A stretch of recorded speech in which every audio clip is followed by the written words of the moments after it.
Hi, I'm Karl Meyer from Greenfield, environmental journalist, and I'm here with Joe Graveline, who I'm going to introduce in just a minute, but we wanted to bring to the public some information that the public has a right to know about, and we have both recently borne witness to some of the killing that goes on the Connecticut River in Franklin County. So with that, I'm going to introduce Joe, and then I'm just going to say a word or two about how this came about. Joe, as you know, I get in the canal before this canal draining. This is the Turners Falls Power Canal, First Light's Power Canal. And I've been going in there probably for 10 years now when they drain the thing and trying to bear witness and document the tremendous amount of killing that goes on in this small place, which is nothing compared to what happens upstream at the Northfield Mountain pump storage station that sucks in all the fish.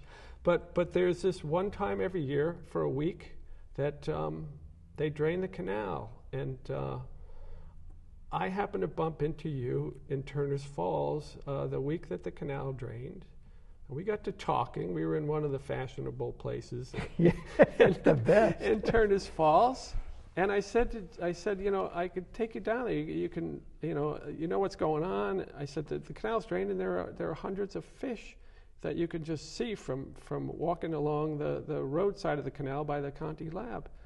And Joe said, "Hey, let's go down there." So we did. We did. And he saw. I had already taken pictures from the Tuesday, Wednesday, and just watching fish die.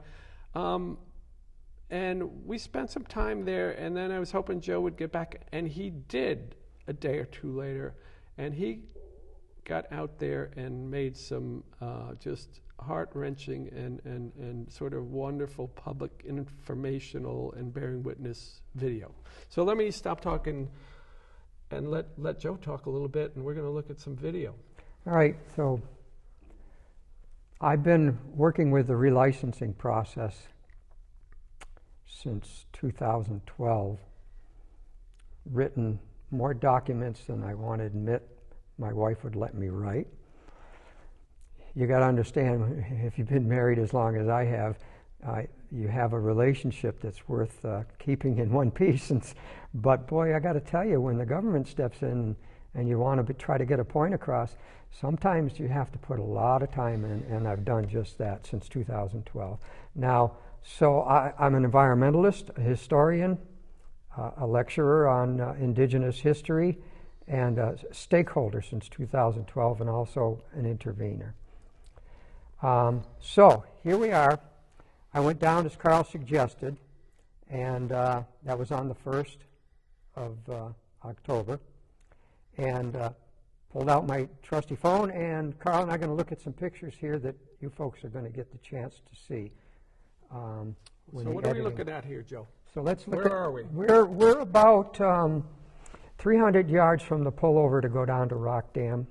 By the USGS Conti Fish Lab. Yeah, we're just a little bit down there. But this is the Turners Falls Power Canal. This is the Turners Falls Power Canal, and this is about 9 feet, 8 or 9 feet off of what would have been the water line when the canal had water in it. And so we're looking at some fish right now. We have a video running. There we go. And these fish, wow. These fish look dead until you see the fact that they're not. These fish are crowded together with what would have been their offspring and their future. Their future are there. We have crayfish, we have catfish, we have there are baby hundreds carp. of babies there, Joe. I would say thousands. The catfish are just... Well, and you went in later on, and the first time we walked through there, we estimated 10,000 fish or so. Just this is before it was dry enough for you to get in there and get video. Right. Right.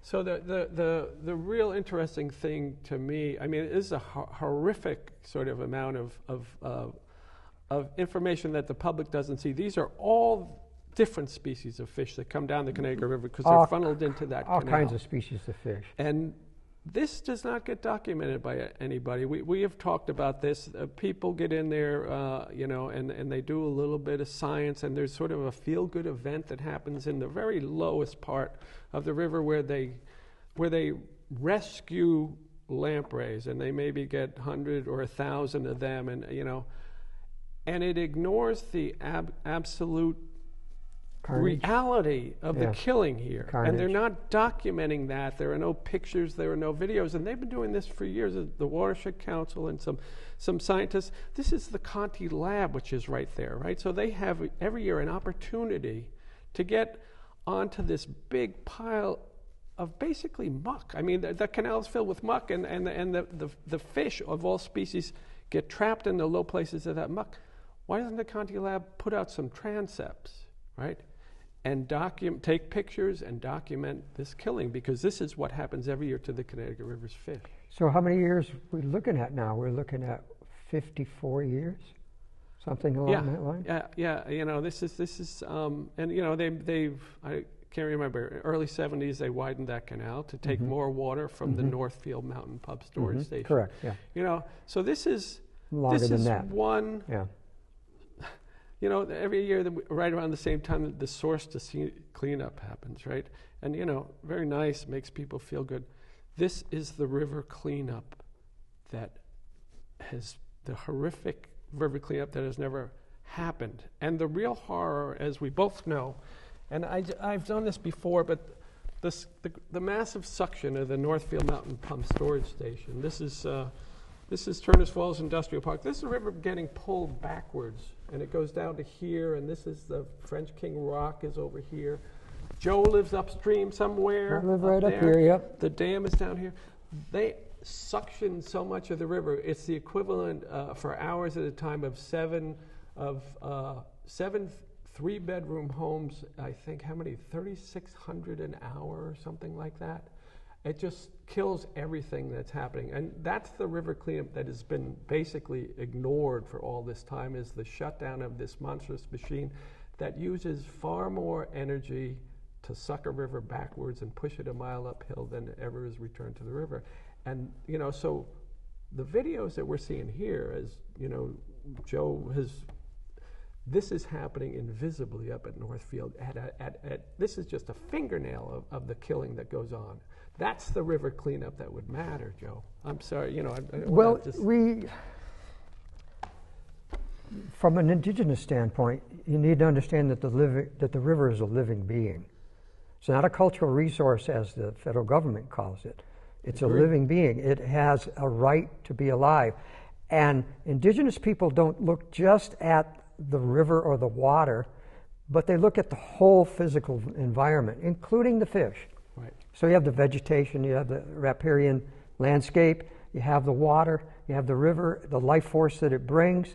And bear in mind, for over 12,000 years, they had a relationship with this river that was sacred, special, and was reciprocal. The river gave them what they needed to be healthy and to thrive.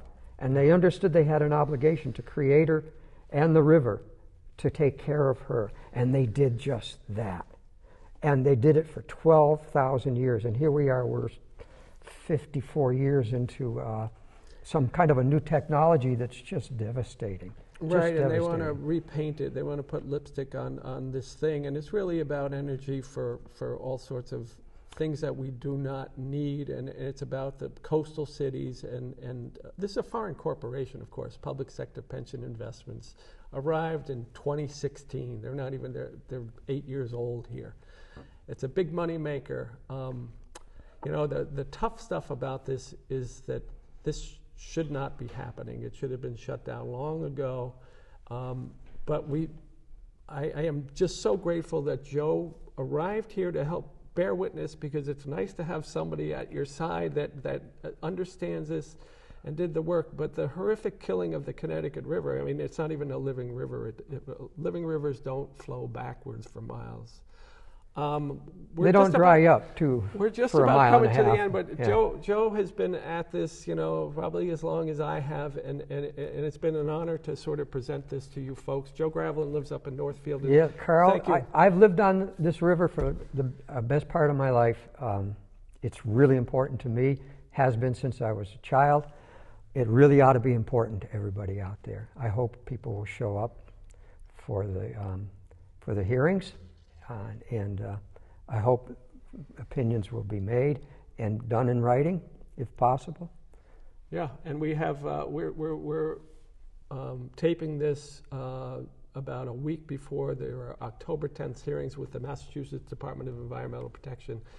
And it's always been my contention that under the Clean Water Act, how could you possibly sanction a river under Massachusetts law that runs backwards for 5 and 6 miles and is pushed backwards up towards your house into the arms of a slaughterhouse machine, So anyway, thank you, and Thank you. It's been a pleasure.